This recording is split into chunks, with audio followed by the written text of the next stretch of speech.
Wanasema habari ndugu.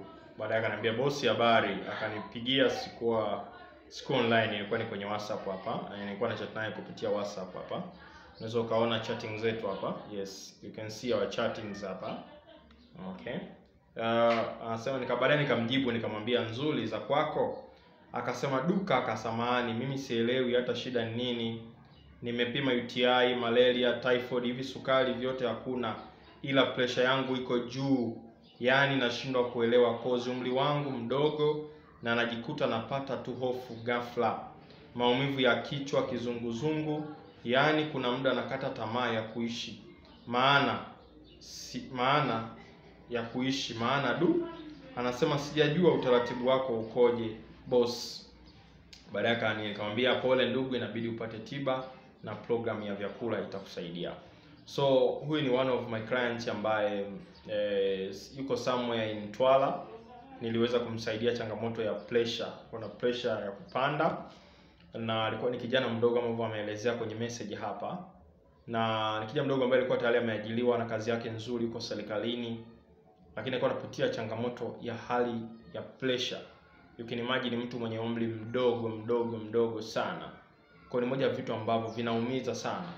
Siku ya leo pia nimepokea message nimepokea simu. Kuna mtu alikuwa amenicheck kupitia WhatsApp. Akanambia binti wake wa miaka 23. Binti wa miaka 23 amekutwa na uvimbe katika njia ya uzazi. Yaani binti wa miaka 23 amekutwa na uvimbe katika njia ya uzazi.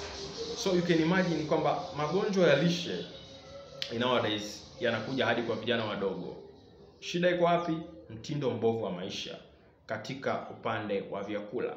Mtindo mbovu wa maisha katika upande wa vyakula ni moja ya vitu ambavyo vinapelekea kwenye changamoto, hasa kwenye changamoto ya watu wengi ambao wanatumia vyakula vya viwandani kwa wingi, wanatumia vinywaji vya viwandani kwa wingi, wanakula vyakula vya kusindikwa kwa wingi.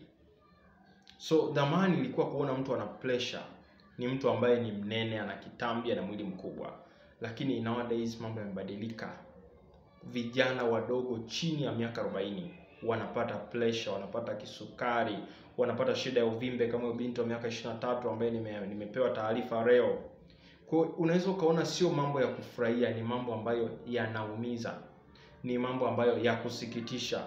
Ni mambo ambayo hatutakiwi kuyafurahia. Ni mambo ambayo tunatakiwa kuumia na kuweza kuangalia, je, shida ni wapi hasa? Kwa hiyo nimekuwa nikifundisha watu wengi hasa tusikimbilie tu dawa hizo hospitalini. Kibaya ni kwamba huduma ya hospitalini always wako kibiashara. Wako kibiashara kwa ajili ya kuweza kuuza dawa. Hawawezi kukupatia ushauri wa kina. Sijui kujua unakula nini, sijui kujua unatumia vinywaji vya viwandani, sijui vyakula vya kusindikwa. Hawezi wakasumbuka kuweza kukupa hiyo elimu yote, kwa sababu anajua once utakapokuelimisha haya yote utatoka kwenye hicho kifungo na utaacha kumeza dawa zao. Kwa hiyo tiba ya pressure inatibika sio tu kwa vijana wadogo, hata kwa wale ambao ni watu wazima. Kama una mzazi wako ana pressure ambayo inamsumbua kwa muda mrefu, amekuwa akitumia dawa za pressure kwa muda mrefu, nimekuwa nikifundisha hapa na kuweza kutoa elimu madhara ya hizi dawa za pressure. Mwisho wa siku huwa inapelekea kwenda kuua figo. Yaani kama baba yako anatumia dawa za pressure au mama yako anatumia dawa za pressure, sio swala la kufurahia, ni swala ambalo ni la kusikitika na kuumia. Dada mmoja akaniambia sijui nitamueleza vipi mama yangu ana shida ya pressure. Nikamwambia unatakiwa umueleweshe aweze kuelewa na mwisho wa siku tuweze kumsaidia matibabu.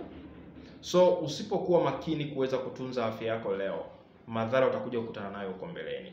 Hii ni moja ya kitu ambacho kipo open kabisa. Usipokuwa makini kuweza kutunza afya yako leo, huko mbele ndipo utakuja ukutane na madhara makubwa.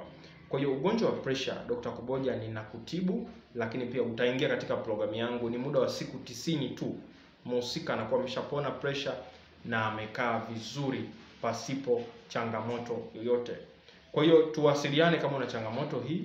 Dawa ipo kwa ajili ya kuweza kudhibiti tatizo hili moja kwa moja. Nipigie ama nicheki WhatsApp katika namba ifuatazo kuweza kujua gharama ya dawa, upo mkoa gani na namna gani ambavyo naweza nikakutumia dawa hii popote kule ulipo nje na ndani ya Tanzania. Nipigie ama nicheki WhatsApp kwenye namba ifuatayo 0765493645, 0765493645. Dr. Kuboja, suluhisho la mahusiano yako, suluhisho la afya yako.